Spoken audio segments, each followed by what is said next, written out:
ગુજરાત ન્યૂઝમાં આગળ વાત કરીએ જૂનાગઢમાં આપ દ્વારા સદસ્યતા અભિયાન રેશમા પટેલ દ્વારા પ્રેસ કોન્ફરન્સ કરી અપીલ કરવામાં આવી હતી। સદસ્યતા અભિયાનમાં જોડાવવા માટે અપીલ કરવામાં આવી હતી અને જનતા માટે ત્રીજો વિકલ્પ બન્યું છે આપ પાર્ટી। કોંગ્રેસ બીજેપીના નેતાઓ સામે આક્ષેપ પણ કરવામાં આવ્યા હતા।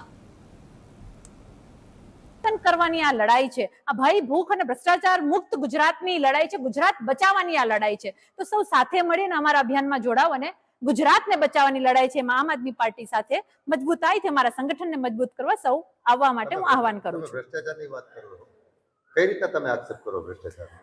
અમે નથી કરતા, ભાજપ જ કરી રહ્યું છે ખુદના ઉપર।